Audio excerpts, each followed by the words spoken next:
నుండి మనల్ని పవిత్రపరిచినటువంటి దేవుడు. యోగ్యత లేని బ్రతుకులకు ఒక విలువనిచ్చాడు. మనకు పనికిరాని మనలను ఒక పాత్రగా చేసుకున్నాడు మనని. అందుకే అదే 1 పేతురు 2వ అధ్యాయం 10వ వచనంలో ఒక మాట రాయబడింది. చూడండి, ఒకప్పుడు ప్రజగా ఉండక ఇప్పుడు దేవుని ప్రజ అయ్యి, ఒకప్పుడు కనికరింపబడక ఇప్పుడు అంటే ఒకప్పుడు మనకి ఎక్స్క్యూజ్ లేదు.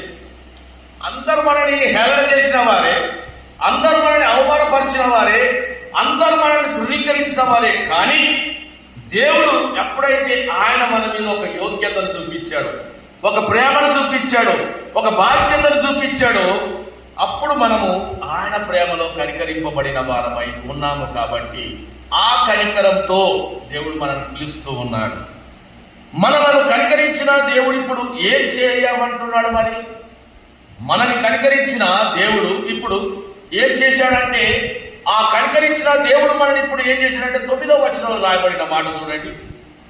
అయితే మీరు చీకటిలో నుండి ఆశ్చర్యకరమైన తన వెలుగులోనికి మిమ్మల్ని పిలిచిన వాని గుణాతిశయములను ప్రచురం చేయి నిమిత్తము ఏర్పరచబడిన వంశమును, రాజులైన యాజక సమూహమును, పరిశుద్ధ జనమును, దేవుని సొత్తైన ప్రజలునై ఉన్నారు. ఎన్నిక లేని మనను ఎన్నిక చేసుకున్న దేవుడు ఈ రోజు చెప్తున్నాడు, ఇదిగో నేను నిన్ను ఏర్పరచుకున్నా, నేను ఎలాంటి స్థితిలోకి నిన్ను తీసుకొచ్చానంటే ఏర్పరచబడిన వంశమును, రాజులైన యాజక సమూహమును, పరిశుద్ధ జనమును, దేవుని సొత్తైన ప్రజలు. ఈరోజు మనం ఎవరి సొత్తు అంటే దేవుని సొత్తు, దేవుని ప్రజల మనం. అందుకే ఒకప్పుడు ఎన్నిక లేని జీవితాన్ని ఎన్నుకొని దేవుడు ఒక యోగ్యకరమైనటువంటి జీవితాన్ని అనుగ్రహించినందుకు మనము దేవునికి ఏం చేయాలి? తన పరిచర్యం చేయాలి.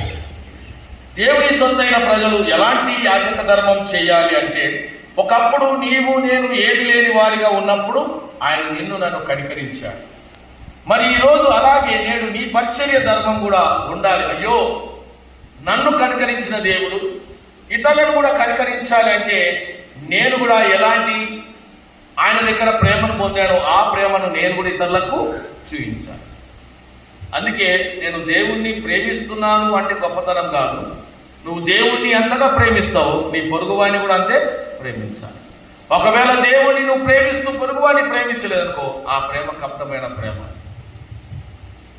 కాబట్టి ఈ 1 పేతురు 2:9లో అయితే మీరు చీకటిలోని